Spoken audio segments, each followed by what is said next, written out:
একটি বিশেষ সংবাদ নিয়ে আজকের এই প্রতিবেদন আমরা যেটা বলছি প্রথমেই গত 5ই সেপ্টেম্বর কৈলাসহর মহকুমা হাসপাতালে বেলা সকাল আনুমানিক 9টা 15 মিনিটে একটি ঘটনা ঘটে। সেই ঘটনাকে কেন্দ্র করে গতকাল অর্থাৎ 7ই সেপ্টেম্বর একটি অভিযোগ দায়ের করা হয়। সেই অভিযোগ মূলে লেখা হয়েছে এখানকার মহকুমা হাসপাতালের যিনি এসডিএম পাপিয়া রুদ্রপাল রয়েছেন, উনি একটি অভিযোগ করেছেন যে উনার জিডিএ স্টাফ, আমি আবারও বলবো, উনার জিডিএ স্টাফ জ্যোতির্ময় পুরকায়স্থকে শারীরিকভাবে লাঞ্ছিত করেছেন শহরের একজন ঠিকাদার উনি লিখেননি, আমরা পরিচয়টা উনার জানি, এই জন্য বলছি উনি ঠিকাদার আব্দুল মান্নানের বিরুদ্ধে। কি হয়েছিল সেই ঘটনা আমরা খোঁজ করতে বা জানতে চাইলে পাপিয়া রুদ্রপালকে আমরা অন্তত 25 থেকে 30 বার আমাদের চ্যানেলের তরফ থেকে ওনার সাথে যোগাযোগ করার চেষ্টা করেছি। 5 তারিখের পর আবার 6 তারিখ ওনার সাথে যোগাযোগ করেছি, কিন্তু উনি আমাদের ফোন একবারও রিসিভ করেননি। সংবাদ মাধ্যমকে উনি কোনো ধরনের বিষয় জানাননি এই ঘটনার ব্যাপারে। এরপর জানা যায় যে 5 তারিখে বিকাল আনুমানিক 4টা বা 4:30 নাগাদ হবে, এখানে যে স্থানীয় স্বাস্থ্যকর্মীরা রয়েছেন এবং মহকুমা হাসপাতালের অন্যান্য আরো কর্মীরা রয়েছেন, তারা কর্মবিরতি পালনের সিদ্ধান্ত নেন।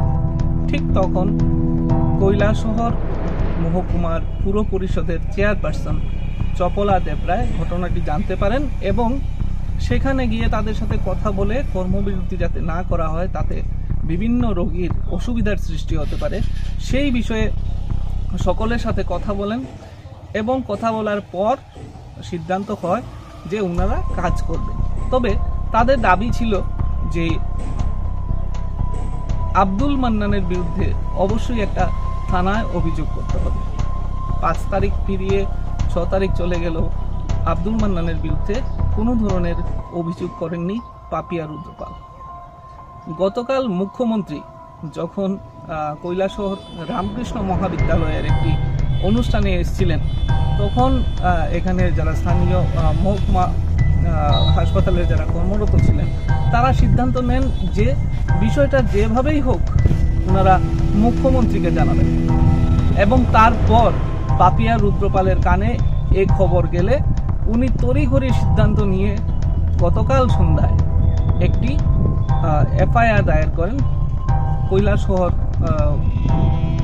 থানায় আব্দুল মান্নানের বিরুদ্ধে। এখন পর্যন্ত পুলিশের ওসি যিনি রয়েছেন, ওনার কাছে আমরা গতকাল রাত আনুমানিক 10টা নাগাদ জানতে চেয়েছিলাম যে কি ঘটনা, আদৌ কি কোনো এফআইআর তাদের কাছে জমা পড়েছে। উনি বললেন যে ওনার কাছে একটি এফআইআর জমা পড়েছে এবং সেই ঘটনার তদন্ত হচ্ছে। আসুন আমরা দেখে নেই হাসপাতালে কর্মরত যিনি ছিলেন, যার উপর আক্রমণ হয়েছে, উনি বলছেন, অভিযোগ আনছেন আব্দুল মান্নানের বিরুদ্ধে, উনি কি বলছেন। আমি আরটি হসপিটালে মহকুমা হসপিটালে চাকরি করি, তো আপনার সাথে কি হয়েছে ঘটনা? 5 তারিখ বৃহস্পতিবার সকাল আনুমানিক 9টা থেকে 9:20 হবে। এখানে মান্নান নামে একজন পেশেন্ট নিয়ে আসছি। এখানে আওয়ার পরে ইমার্জেন্সি এখান থেকে বিপ্লব দাস সিকিউরিটি বলছে যে এখানে তো ডক্টর নাই, এখন আউটডোর জানকে আউটডোরে ডক্টর আছে। যাওয়ার পরে এখানে গিয়া ডক্টর না পাওয়াতে, ডক্টর আসলে রাউন্ডে এখানে না পাওয়াতে চিলাচিলি করছে। তোমার সময় বিপ্লব আমার বলছে, দাদা এখানে একটা ড্রেসিং আছে, ড্রেসিংটা করে দেবো। আমি গেছি ড্রেসিং করা। এখানে আউটডোরে যে স্টাফ, সে সুবল মালাকার, সে আইসে নাই। আমি ড্রেসিং করা লাগছি, তার জায়গাটা পরিষ্কার করতে আসি, কোন টাইমে সে আইসে। তাই আমি বলছি, সুবল আমি জায়গাটা পরিষ্কার করে দিচ্ছি, কাটার জায়গাটা তুমি এখন ড্রেসিং করো। আমি পাশে দাঁড়িয়ে রয়েছি, তখন সময় মান্নান আবার আইসে চিৎকার করতেছে, ডাক্তারে কোনো নাই দিকে, ওই ডাক্তার। তা ওই দাদা তাই তো রাউন্ড দিতেছে, তুমি কে? আমার একটা কইছে, আমি বলছি আমি যেখানে স্টাফ। আমার খুব খারাপ একটা গালি দিয়ে আমাকে বলে খাবারের 10 দিন সে কোনো ডাক্তার রাউন্ড দেয় আমার দেখা গিয়া।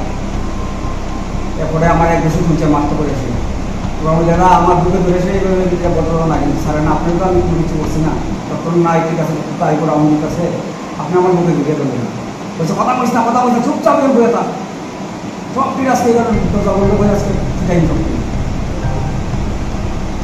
এরপর পরেও আমি পেশেন্টকে ড্রেসিং হওয়ার পরে আমি পেশেন্টকে ইঞ্জেকশনও দিচ্ছি আমি। আপনি কি মারধর করছে করে? বুঝে তুলছে আমার বাদিকা বুকে শক্তভাবে থাবা দিয়ে ডাউন দিচ্ছে আমার সব আমার সব ডাক্তারখানা ডাউন দিয়ে। আপনি কি বিষয়টা হাসপাতালের যিনি দায়িত্ব রয়েছেন ওনাকে জানাইছি, একজনের জানাইছি, এদিনই জানাইছি, লিখিত কাগজে দেওয়া হয়েছে। কিসের কাগজ? এটা আমার যত উপযুক্ত যাতে বিচার হয় আর কি। মানে আপনি একলা দিচ্ছেন না? আমি একলাও দিচ্ছি একটা, আর একটা দেওয়া হয়েছে সারা হসপিটালের সঙ্গে শরীরই 60 জনের শরীরই একটা দেওয়া হয়েছে। এই ধরনের কোনো কাগজ কি আপনার কাছে আছে? ডিডিসি কপি আমার কাছে আছে, অফিস কপি, আমার আর্জিন অফিসে অফিস কপি দুটা কপি আমার কাছে আছে।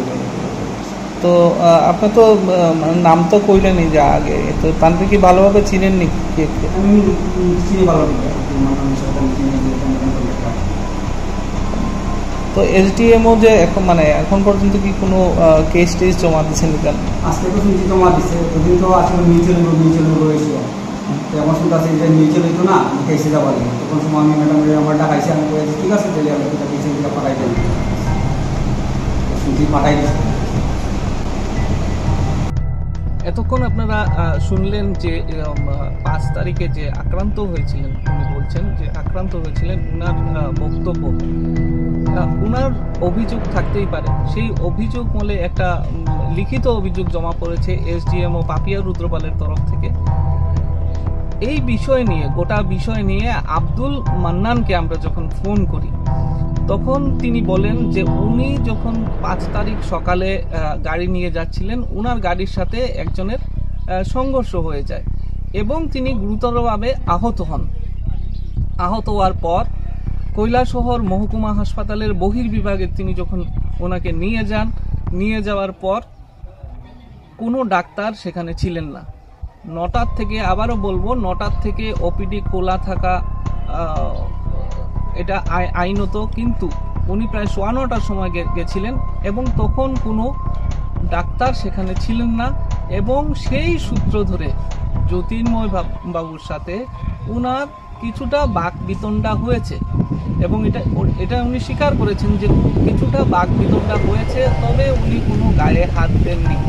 একটা চক্র রয়েছে, যে চক্র ওনাকে ফাঁসানোর চেষ্টা করেছে এবং সেই সূত্র ধরেই গতকাল উনার বিরুদ্ধে কৈলাসহর থানায় একটি অভিযোগ করা হয়েছে। তিনি এও জানিয়েছেন যে আগামীকালকের মধ্যে যদি এই সমস্যার সমাধান সূত্র না পাওয়া যায় তাহলে তিনি ওই জ্যোতির্ময় বাবুর বিরুদ্ধেও একটি এফআইআর দাখিল করবেন। কারণ যখনই আমরা কোনো রোগী নিয়ে সেখানে যাই তখন অনেক স্বাস্থ্যকর্মীরা আছেন, সব স্বাস্থ্যকর্মী তো বলবো না, অনেক স্বাস্থ্যকর্মীরা আছেন যাদের সাথে খারাপ ব্যবহার করেন। তো বর্তমানে দেখা যাবে যে পুলিশি তথ্য বা পুলিশ যেভাবে খোঁজ খবর নিচ্ছে, কি তথ্য বেরিয়ে আসে, সমস্ত কিছুর আপডেটের জন্য দেখতে থাকুন দ্য ইউনাইটেড।